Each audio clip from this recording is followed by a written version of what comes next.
For generations, children would entertain themselves with toys, everything from dolls to action figures, representations of anything that was popular in pulp culture at the time, and showcasing the limitless potentials of imagination. It didn't matter how G.I. Joe was facing off against Buzz Lightyear, because in a child's mind, anything was possible.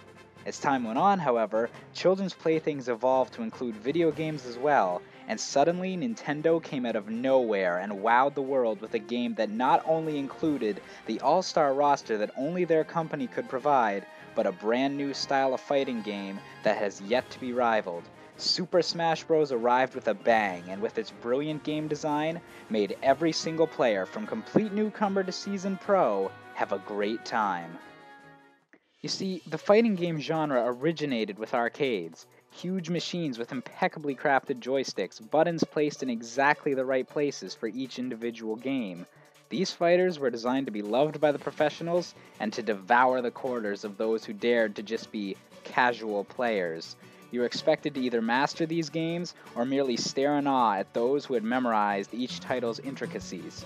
And while there are definitely some notable exceptions to the rule, fighters generally didn't hold up to their arcade counterparts when ported to early 90s consoles such as the Super Nintendo or Genesis.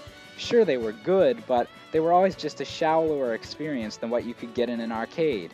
By the time the Nintendo 64 arrived, practically every 2D fighter was just a reskinned Street Fighter clone. The problem wasn't just that every fighting game had such similar mechanics, it was that these mechanics weren't always that easy to understand. Complicated sequences of buttons can only get you so far. Now, if there's one thing besides great game design that Nintendo is known for, it's trying new things and attempting innovation. And while it can be argued that sometimes the company doesn't always succeed, this was an occasion where Nintendo absolutely nailed it. With Super Smash Bros., they unveiled an entirely new fighting engine based on completely different principles than any mainstream fighter before it. Gone were the days of quarter turns and complicated Hadoukens. With standard directional attacks on one button and special attacks for each character tied to another, this was a system that anyone could pick up and play. Add in dodging, shields, and grabbing, and each character was made flexible to control without becoming overwhelming. This, however, is only the tip of the iceberg. The majority of fighting games, hell, even most games in general, rely on a health system. You have a bar that indicates how much more of a beating you can take before you lose. Smash Bros. Decided to be entirely different, however, with their stamina system. The only way to beat your opponent in this game is by having them knocked off the stage. Whether that means simply falling off the edge or getting launched into the stratosphere is up to you. The percentages for each player's damage can theoretically be infinite, but the higher your number is, the easier it is to send you flying. Generally, you'll reach around 100% before you really need to worry about it.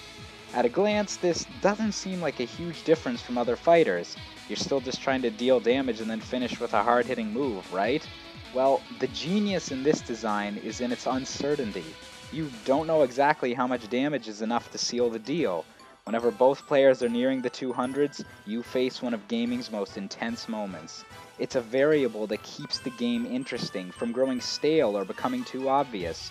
Throw in some Mario Kart style items along with the moving battlefields, and you have a confrontation between players that is ever changing and can have the weakest link triumph over the strongest foe. It is evident in every facet of Smash Bros. Design that the game was built around enticing casual players, and in that regard, it definitely succeeds. But what's more is that the game systems are deep enough for professionals to enjoy and grow skilled at, turning the game into a sport. And that is completely fine. For those that enjoy playing no items, Final Destination, all the power to ya. That's the beauty of Super Smash Bros. The game can be enjoyed in hundreds of ways by someone of any skill level. There is no right way to play it. And for Nintendo to have pulled that off is simply incredible. I'm going to end this episode on a bit of a personal note. At the start of last September, the beginning of my first year at college, we set up a Nintendo Wii in the lounge of our dorm. Inside is a copy of Super Smash Bros. Brawl that, to my knowledge, has only ever been removed for an occasional round of Mario Kart. Since the start of this school year, the students of this dorm have allotted over 200 hours to Smash Bros. And not just the same group of us over and over, I guess that'd be expected. There are literally dozens of profiles made for this game by now. Everyone wants to try this at least once. Everyone wants to know what all the fuss is about. And everyone has had a good time. And to have made a game like that, well, that's really freaking clever.